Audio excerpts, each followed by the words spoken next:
പാറമേക്കാവ് ദേവസ്വം ഈ യഥാർത്ഥത്തിൽ പൂരം നടത്താൻ അനുകൂലമായിരുന്നു, സഹകരണം ഉണ്ടായിരുന്നു. എന്നാൽ തിരുവമ്പാടി ദേവസ്വമാണ് അതിനെ എതിർത്തതെന്നും അതിലെ ചില ആളുകൾ ഗൂഢാലോചന നടത്തിയെന്നുള്ള രീതിയിലുള്ള പരാമർശങ്ങളുണ്ട് എന്ന വാർത്ത നമ്മൾ പുറത്തുവിട്ടതിന് ശേഷം പാറമേക്കാവ് ദേവസ്വം സെക്രട്ടറി ജി രാജേഷ് അദ്ദേഹത്തിന് ചില കാര്യങ്ങൾ നമ്മോട് പറയാനുണ്ടെന്ന് മനസ്സിലാക്കുന്നു. അദ്ദേഹം ഇപ്പോൾ ടെലിഫോൺ ലൈനിൽ തൃശ്ശൂരിൽ നിന്ന് ചേരുകയാണ്. Good morning Rajesh. അങ്ങയ്ക്ക് ഈ കാര്യത്തിൽ എന്താണ് പറയാനുള്ളത്? പാറമേക്കാവ് ദേവസ്വം ആദ്യം മുതലേ തന്നെ വളരെ സഹകരിക്കുന്ന നിലപാടെടുത്തു എന്ന് ADGP അജിത് കുമാർ റിപ്പോർട്ടിലുണ്ട് എന്ന് പറയുന്നു. പൂരം സംഘാടകരെന്ന നിലയ്ക്ക് ഇത് പൂരം നടത്തുക എന്നുള്ളൊരു ഉദ്ദേശത്തോടു കൂടിയിട്ടാണ് പാറമേക്കാവ് ദേവസ്വം ഇതിനെ കണ്ടിട്ടുള്ളത്. മാത്രമല്ല, വളരെ പവിത്രമായിട്ടുള്ളൊരു ചടങ്ങുണ്ട്, അത് പലർക്കും അറിയില്ല. നമ്മൾ ഭഗവതിയെ പുറത്തേക്ക് എഴുന്നള്ളുമ്പോൾ പാണി കൊട്ടി സമ്മതം ചോദിച്ച് പറഞ്ഞ് കൊണ്ടുവരുമ്പോൾ അത് പൂർത്തീകരിക്കുക എന്നുള്ള ഉത്തരവാദിത്തം സംഘാടകർക്കുണ്ട്. അത് വളരെ പവിത്രമായിട്ടുള്ള ചടങ്ങാണ്. ആ രാത്രി ഉത്സവത്തിന് പൂരത്തിന് പടഹാദിക്ക് പുറപ്പെടുമ്പോൾ അത് നമ്മളത് ആ പാണി കൊട്ടിയതിന് ശേഷമാണ് ഭഗവതിയെ പുറത്തേക്ക് എഴുന്നള്ളിക്കുന്നത്. ആ ഭഗവതിയെ പുറത്തേക്ക് എഴുന്നള്ളിച്ച് കഴിഞ്ഞാൽ അതിന്റെ എല്ലാ ചടങ്ങുകളും പൂർത്തീകരിച്ച് മാത്രമേ തിരിച്ചു വരാൻ പാടുള്ളൂ.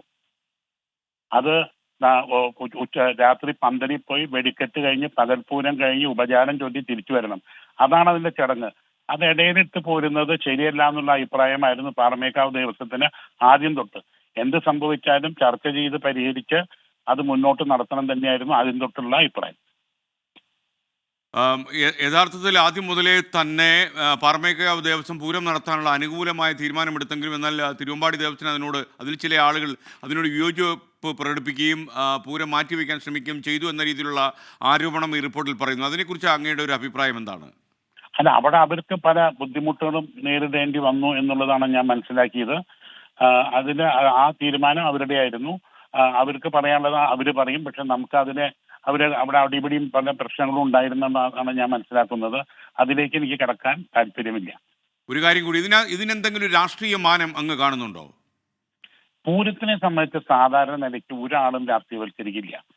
അതൊരു ഉദ്യോഗസ്ഥനായാലും ഒരു രാഷ്ട്രീയക്കാരനായാലും ഒരു സംഘാടകനായാലും അതിൽ പൊളിറ്റിക്സ് വരും എന്ന് എനിക്ക് തോന്നുന്നില്ല പേഴ്സണലായിട്ട്. ഞങ്ങളെ സംബന്ധിച്ച് ഞങ്ങൾ പൂരം എന്ന് പറഞ്ഞാൽ പൂരം നടത്തുക എന്നുള്ള ഒരൊറ്റ വിചാരം മാത്രമേ ഉള്ളൂ. അത് ആസ്വാദകര് നല്ല രീതിയിൽ കാണാനുള്ള സാഹചര്യം ഉണ്ടാവണം. ഈ പൂരം നടത്താനുള്ള അന്തിമമായ അധികാരം ദേവസ്വത്തിനാണ് എന്ന നിയമം നിലവിലിരിക്കെ സർക്കാരിന് ഈ കാര്യത്തിൽ ഇടപെടാൻ കഴിയുമെന്ന് താങ്കൾ കരുതുന്നുണ്ടോ? അല്ല, നമ്മൾ പൂരം നടത്തിയല്ലോ. നമ്മൾ പൂരം നടത്താണ്ട് ഇത് പറ്റില്ല. അപ്പൊ സർക്കാരിന് ഇടപെടേണ്ട ആവശ്യമില്ല. നമ്മൾ പൂർണ്ണമായിട്ടും സഹകരിച്ചല്ലേ പൂരം നടത്തിയത്. അല്ലാണ്ട് ഒരു നിലയ്ക്കും പൂരം നിർത്തിവെക്കാനോ അല്ലെങ്കിൽ അത്തരം ഒരു പ്രവണത നമ്മുടെ ഭാഗത്തുനിന്ന് ഉണ്ടായിട്ടില്ല. Okay, thank you. Paramekkavu Devaswom secretary G Rajesh ആയിരുന്നു ടെലിഫോൺ ലൈനിൽ വന്നത്. Thank you Shri Rajesh.